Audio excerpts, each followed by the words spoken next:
Hi, everyone. Thanks for joining us today. I'll start off with a few minutes and then I'll hand it off to Manu. As mentioned, today's session will be talking about wireless solutions that are fit and designed for factory automation. But specifically, we'll be talking about these wireless solutions and how they're implemented and applied for packaging machines and the benefits that they can bring both to manufacturers and packaging machine builders.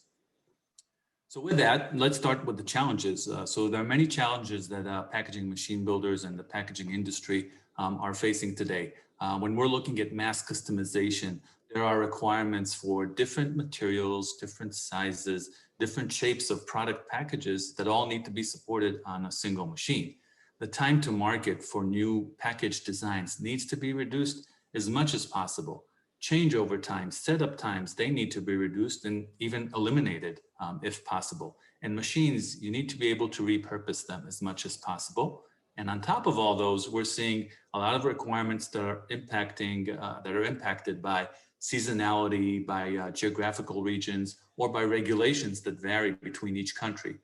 All these are creating a situation where you need to design packaging machines with the maximum flexibility and highest capacity. You cannot trade off between flexibility and capacity, and you need to do all this while designing the machine to be as adaptive as possible. So what we're seeing is that packaging machines today are built with cabled communication, and cabled communication has its limitations. Cabled communication is not possible in some of the motion control solutions, such as fast-moving transport track systems, and Manu will be talking about that and showing some examples. In many cases, cabled communication due to wear and tear can cause maintenance issues, which can create downtime or unplanned downtime. They're also very complex to deploy in some cases, and they can limit the flexibility of machines. For example, dynamically rotating components on machines. This is where iolink wireless comes into play. iolink wireless is part actually of the well-known iolink standard. It was designed specifically for factory automation, and what it provides actually is cable grade reliability, but without the cables. It's fast with a latency of 5 milliseconds. It's very reliable. So when we're looking at reliability on a wireless communication, we're looking at the packet error rate. We're talking about 1,000,000 times more reliable than Wi-Fi or Bluetooth or Zigbee and the likes. And also it has to be scalable. We're not talking about a communication of 2 or 3 or 4 devices on a machine. This can be hundreds of devices that need to be controlled wirelessly on a machine. So scalability is also important. And iolink wireless is really the only wireless standard or protocol that ensures all of these while being a deterministic protocol, both for real-time monitoring and real-time control. So last slide quickly before I hand it off to Manu here. Just how an iolink wireless system topology looks. If we're looking at the bottom here, at the device level, we can connect it to sensors or actuators. You can do it either with an iolink wireless bridge, which essentially means that you can take off the shelf, out of the box devices, digital, analog, iolink devices, and turn them into iolink wireless. Or what you see here at the bottom right corner, embedding iolink wireless components inside devices, such as this iolink wireless gripper, which has iolink wireless embedded inside. At the control level, you have an iolink wireless master, which basically connects and communicates between the wireless devices, but it also communicates both at the OT level and at the IT level. At the OT level here, with industrial Ethernet, for example, Profinet, Ethernet IP, directly with a PLC, and at the IT level, communicating with cloud-based applications or any other enterprise applications with protocols such as MQTT and OPC UA. So with that, Manu, the stage is yours. I'll give you here control so you can change the slides. Thank you, Gabi. Okay. Okay, to start with, my name is Manu Peelman, working as a process engineer since several years for the company of Cloostermans. Who is Cloostermans? To start with, Cloostermans is mainly focused on making customized machines, packaging machines in the industry for all different kinds of business units, liquids, solids, no matter what. What is our key is the customized machines means that together with our customer, we co-create, let's say, the final output, the final machine, according to the requirements of our customer. What we have seen over the last years is those requirements are changing. Gabi just mentioned the repurposability of a machine, meaning that I buy today a machine, but I will still want to use it in 10 years from now, maybe with a different setup or some tweaks, limit amount of cost, limit amount of changes, but I can still use that same, let's say, platform to start from. So the way we design packaging machines today is changing a lot versus, let's say, 10 years ago. 10 years ago, we were more focused on this is what it needs to do, this is the outcome. Now we start to focus, okay, this is our platform. Imagine what we can do behind this, or if we change SKUs, or we think completely out of the box. So what can we design for our customer over there? The repurposability is key in this one. So if we look to this chart, it gives us a little bit of the key insights that we are today taking into account when we start on our design. When we talk about the minimal changeover, implementing wireless over there, what does it mean? If you talk about changeover, everybody is aware that you need size parts from time to time for another SKU. You need another set of grippers on another set of molds, etc., etc. So we designing the changeover capability inside the machine, meaning it's driven by motors or by actuators or no matter what. Or let's say we design the components as such that an operator can easily just click on and off, but without disconnecting wires and other stuff inside, meaning that just with a fix disconnect and reconnect, you can put it on, avoiding that operators needs to spend a lot of time on changing the wires, etc. If we talk about the reducing of complexity, that's straightforward, very simple when we talk about wireless. Since, for example, we have a very long machine with a chain or a carousel of a filler or no matter what, maybe everybody knows the complexity of let's say, getting power to those modules and getting communication to those modules, meaning that it's quite complex to have rotating, let's say, power supplies, etc., etc. So for us, the complexity reduction is especially over there where you can avoid energy change, big cable trays, etc., etc. It's just wireless, so we need to provide power, which can go wireless as well, and we kind of like disconnect completely the power and the communication from the static port versus the dynamic port, which is a huge step forward for us in making those designs very complex. And then as well, a big benefit for us is the centralized controls, meaning in the past we saw a lot that, okay, we need to avoid that we have a lot of cables going from A to B in a moving part.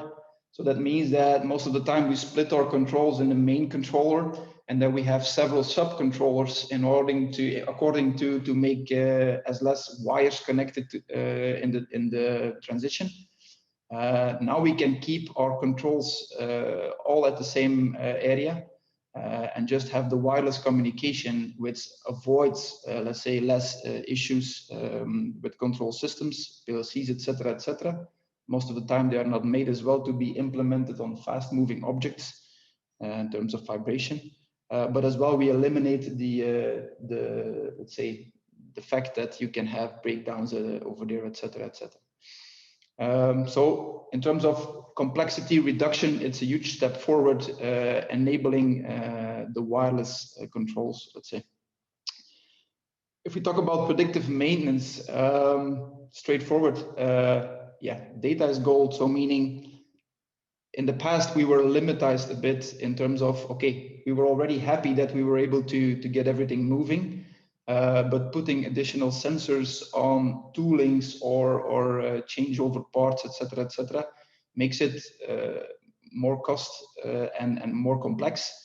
So in this case, actually going the extra mile with getting inside data, talking about pressure, vibration sensors, temperature, no matter what, is actually a very small step for us.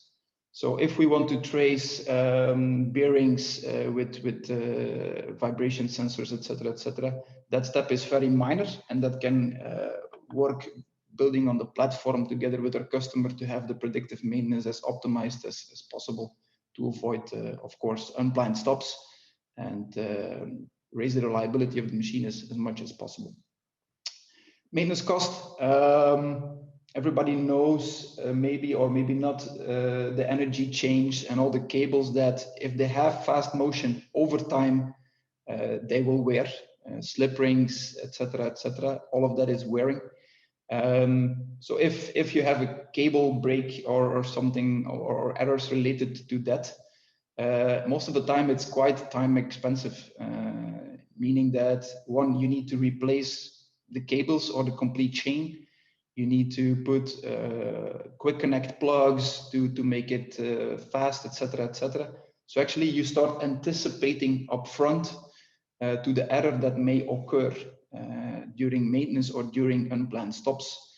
In this case, when we use the wireless, of course, all of those stuff according to cable breaks, etc., and wear out of installation of cables and the energy change and stuff is actually reduced to zero.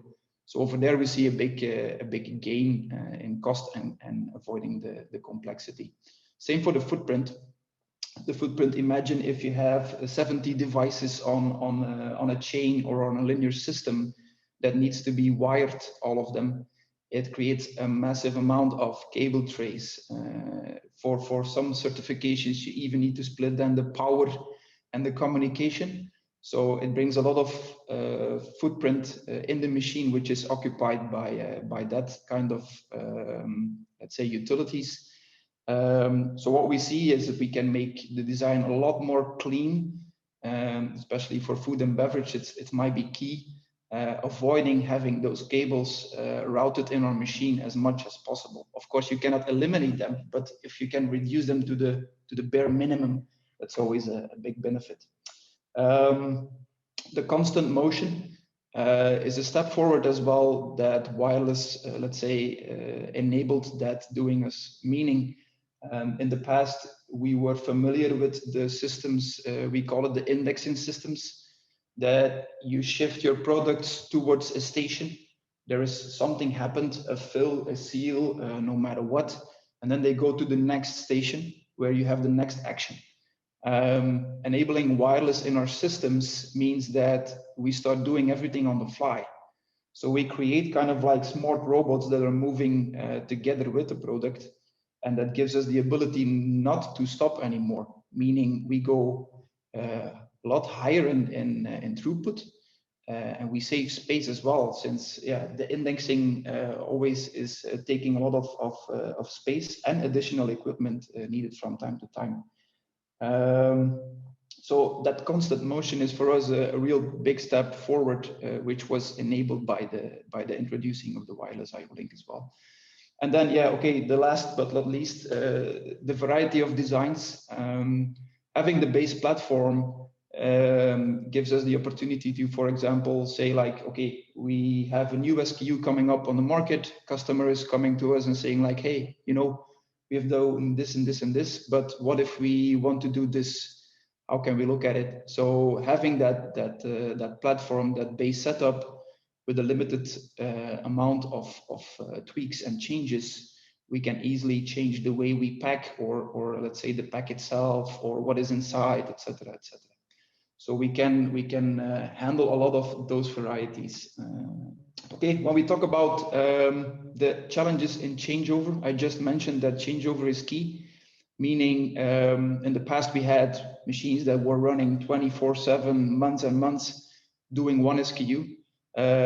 Today we see that a lot of customized, let's say, products needs to be handled as a variety of the machine, meaning that changeover challenge is growing and growing and growing. So our clients sometimes want to change several times a day from one SKU to another one, which was in the past quite difficult for some machines, since it needs a lot of additional tweaks, etc.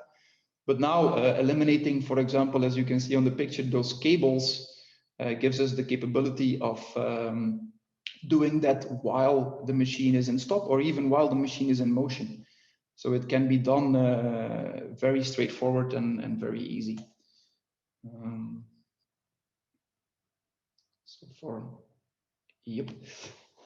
So what is key in these things? What was for us very important? Of course, we are challenging the wireless since a couple of years now.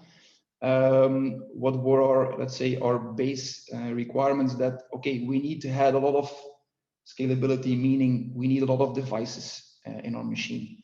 Having the capability of 10 can help you to start with, and then we talk about monitoring cases, etc. But where you really want to implement it in controls and having your, let's say, the base of your machine, you need to be able to add a lot of components, a lot of wireless devices to one network. And then, of course, today the speed that goes together with that is huge for a high throughput. So we're dealing with speeds to 4 meters a second, having hundreds of components in one machine working all together, synced with the latency of 5 milliseconds, which is of course important to make sure that whatever you ask from the machine is done with a certain time limit. So that's key for our automation team, of course, that they know if they ask something to a component that it's for sure done and not creating blind spots in their automation part. And then, yeah, having the capability of having different IOs per module is for sure a benefit as well, which we kind of like went through since the last year. The elimination of changeover for us is key, meaning our customer wants to have a low operator level, meaning you don't want to have experts on the floor that need to know the machine inside out before you can do efficient changeovers. Meaning in the past, we needed sometimes some experts to tweak and fine tune the machine when you're doing changeover from one SKU to another. Now embedding everything inside those smart changeover parts or having the machine completely automated gives the customer the advantage of having an operator-friendly machine, which lowers the level of, let's say, knowledge for your machines when they're used on the floor or when you're doing SKU changes. The next one, the next slide is giving us, let's say, some additional benefits when we talk about analytics. Everybody maybe is aware that we kind of like have the data. The data is the new gold these days in the industry 4.0, meaning in the past we had kind of like a couple of blind spots in our process.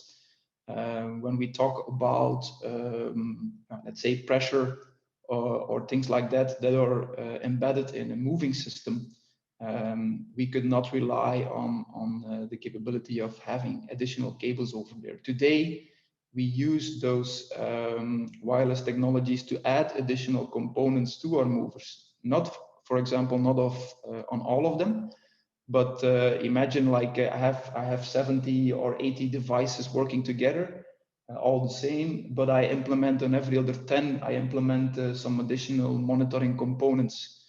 Of course, together with the reliability team, get some data and look in the performance of that one to have additional insights. That's one, so that's more according to predictive maintenance. But two, for us, for Cloostermans, more important, we developed an adaptive process tuning system. What does it mean? It actually measures the process on the spot. So we define some process key data points, let's say, and then we have an algorithm that kind of like starts optimizing the settings of the machine itself in order to have a smaller loss function, meaning that the machine will start learning itself without intervention of operators in order that the machine starts running his own optimized settings. Having the wireless there today enables that a lot. since again, it was not possible in the past to get that inside information. So we kind of like were having some blind spots which are resolved today. So about adaptive process tuning, the iolink wireless helped us a lot forward in that direction, for sure. And then to wrap up, let's say, what is the base requirement of what were the base requirements when we started with this journey, and so far where we ended is, of course, we wanted to have a communication that at least was as reliable as a cable, since we cannot afford toolings that are start missing actions, etc., etc. So it needs to be, watertight. It needs to be as good as a cable. For us, for the automation team, of course, the deterministic part and the fully synchronized part was very important. Meaning we need to sync with the PLC clock, and we need to have everything in the same rhythm, in the same approach, that if we want the machine to do something, we're sure that happened and we get the feedback. So over there, the deterministic part in the iolink wireless was helping us a lot, which, for example, on standard wireless technologies, Wi-Fi and Bluetooth, etc., it was a lot more difficult to have that embedded in the solution that we were looking for. Then the latency, you don't want to have a lot of, let's say, time differences between all your different axes. So that's very important for us. And then, the easy to deploy. Okay, it's good to have, for example, a wireless solution and it works fine. But if it creates a lot of complexity overhead inside your machine for operators, not only for operators, but as well for programmers, etc., to embed new devices or to change some setups, it's kind of like maybe not a showstopper, but it's more difficult than to get everybody on board. In this case, the wireless I/O is straightforward, very easy to implement. So additional devices on off is easy as the regular iolink that is today suitable on the market. And then the scalability. We wanted to have the capability not being limited, saying, okay, we have a design with 20 devices now. Okay, fine. But what if we have 40, 100, 200 to 300 in the future? Can we still use the same system, or are we blocked over there?